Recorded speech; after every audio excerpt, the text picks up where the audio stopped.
ഏതൊരു പ്രവാസിക്കും സംഭവിച്ചേക്കാവുന്ന അതീവ ഗൗരവമേറിയ ഒരു വിഷയം നിങ്ങളുടെ മുന്നിലെത്തിക്കാൻ വേണ്ടിയിട്ടാണ് ഞാനിവിടെ വന്നിരിക്കുന്നത്. ഗൾഫ് നാടുകളിൽ നിന്നും ഇന്നൊരു മൃതദേഹം നാട്ടിലെത്തിക്കണമെങ്കിൽ എത്രയേറെ ബുദ്ധിമുട്ടണം, എത്ര ദുഷ്കരമായ ഒരവസ്ഥയാണെന്ന് നിങ്ങൾക്കറിയാമോ? അതുമായി ബന്ധപ്പെട്ടവർ നേരിടേണ്ടി വരുന്ന ബുദ്ധിമുട്ടുകളും പ്രയാസങ്ങളും അതിനെപ്പറ്റി നമ്മൾ എപ്പോഴെങ്കിലും ആലോചിച്ചിട്ടുണ്ട്? ഫുജൈറ എന്ന് മരണപ്പെട്ട ഒരു സ്ത്രീയുടെ, ഒരു 4 ദിവസം മുമ്പ് മരണപ്പെട്ട ഒരു സ്ത്രീയുടെ മയ്യത്തുമായിട്ടാണ് ഞങ്ങൾ ദുബായ് ഷാർജ എയർപോർട്ടിൽ നിന്ന് കയറ്റിവിടാൻ വേണ്ടിയിട്ട് വന്നത്. ഞങ്ങൾ ഇന്ന് ബാക്കിയുള്ള പേപ്പറുകളൊക്കെ ഫുജൈറ പോലീസിൽ നിന്നും കോടതിയിൽ നിന്നും ബാക്കിയുള്ള എല്ലാ പേപ്പറുകളും ക്ലിയർ എല്ലാം ചെയ്തതിന് ശേഷമാണ് നമ്മൾ ഇന്ത്യൻ കോൺസുലേറ്റിലേക്ക് പേപ്പറുമായിട്ട് അതിനുള്ള പാസ്പോർട്ട് ക്യാൻസലേഷന് വേണ്ടിയിട്ട് അയക്കുന്നുള്ളത്. ആ അയക്കാൻ വേണ്ടിയിട്ട് വന്നപ്പോൾ 4 മണിക്ക് അവിടുന്ന് ഓൾറെഡി 4 മണിക്ക് കോൺസുലേറ്റിൽ എത്തിയിരുന്നു. ഫുജൈറയിൽ നിന്ന് ദുബൈയിലേക്ക് 4 മണിക്ക് എത്തിയിരുന്നു. അവിടുന്ന് പേപ്പറുകൾ ക്ലിയർ അല്ല എന്ന് പറഞ്ഞ് അശോക് കുമാർ എന്ന് പറയുന്ന ഒരു സാറ് ഇവരെ തിരിച്ച് അവിടെ നിർത്തുകയും അവരെ തിരിച്ചയക്കുകയൊക്കെ ചെയ്തു. ഇതിന്റെ പേപ്പറുകൾ, അതായത് റീസൺ ഇല്ല എന്ന് പറഞ്ഞിട്ട്, റീസൺ എന്ന് പറയുന്നത് നമ്മളെ ഫുജൈറയിൽ നിന്ന് കോടതിയിൽ നിന്ന് ഇംഗ്ലീഷിൽ ട്രാൻസ്ലേഷൻ ചെയ്തിട്ട് വെച്ചിട്ടുണ്ട്. ഫുജൈറയിൽ നിന്ന് കൊടുത്ത പേപ്പറാണ്. ഇതും വെച്ചിട്ട് ഇത് ഞങ്ങൾ ഉണ്ടാക്കുന്ന പേപ്പറല്ല.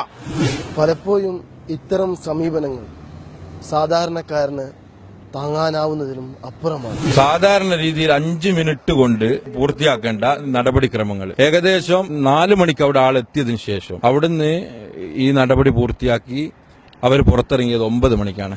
9 മണിക്ക് അത് പൂർത്തിയാക്കി ഇവിടെ എത്തുമ്പോൾ ഇവിടെ എയർ അറേബ്യ ഫ്ലൈറ്റിന്റെ ടൈമിംഗ് കഴിഞ്ഞിരുന്നു. അങ്ങനെ 4000 ദിർഹംസോളം നഷ്ടം വരികയും, നഷ്ടം സാമ്പത്തികമല്ല ഇതിൽ പ്രശ്നം, 3 വയസ്സുള്ള ഒരു ചെറിയ കൊച്ചുകുട്ടി ഉമ്മായുടെ മൃതദേഹം അരിയത്ത് വെച്ചുകൊണ്ട് വളരെ പ്രയാസപ്പെടുന്ന ദുഃഖകരമായ ഒരവസ്ഥ. ഇത് മറ്റൊരാൾക്കും ഈ ഒരു വിഷയം ഉണ്ടാവരുത് എന്നുള്ള രീതിയിലാണ് നമ്മൾ ഈ വിഷയം പുറം ലോകത്തോട് വിളിച്ചു പറയുന്നത്.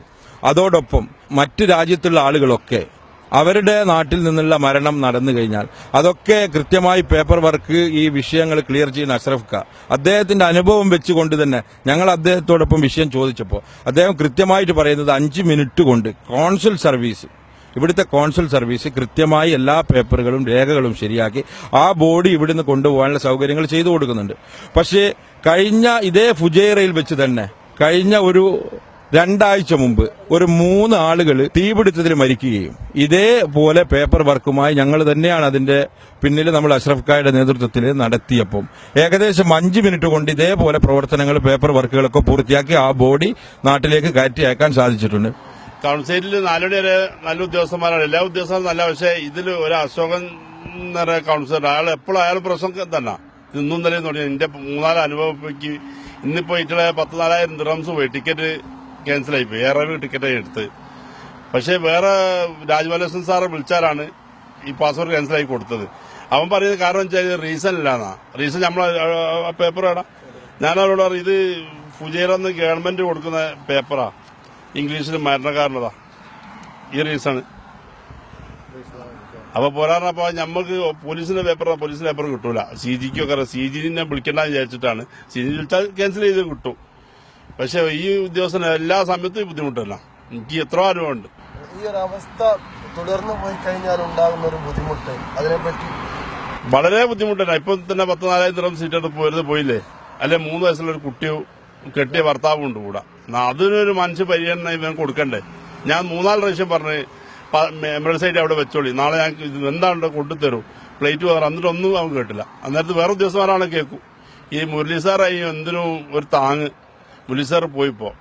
പിന്നെ എന്തെങ്കിലും നല്ലൊരു ഉദ്യോഗസ്ഥൻ രാജവേഷൻ സാർ ഇപ്പൊ നമ്മൾ നല്ല സുഖമാണ്, എപ്പം വിളിച്ചാലോ അയാൾ വിളിച്ചിറങ്ങോട്ട് അപ്പം പാസ്പോർട്ട് ക്യാൻസലായി കൊടുത്ത് അയാൾ റിസ്കിൽ. ഇത് ഒരു ബുദ്ധിമുട്ടുള്ള സംഭവമല്ല. ഞാൻ ഡെയിലി 4-5 ക്യാൻസൽ ചെയ്യുന്നത്. ഈ റീസണും ഉണ്ട്.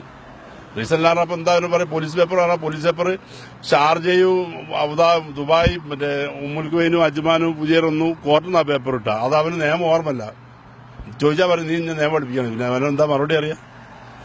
മേലിൽ ഇത്തരം സമീപനങ്ങൾ ഉദ്യോഗസ്ഥന്മാരുടെ ഭാഗത്തു നിന്നും ഇല്ലാതിരിക്കാൻ വേണ്ടി അധികാരികളുടെ മുന്നിൽ ഇത് എത്തുന്നതുവരെ നിങ്ങൾ ഷെയർ ചെയ്തുകൊണ്ടേയിരിക്കുക.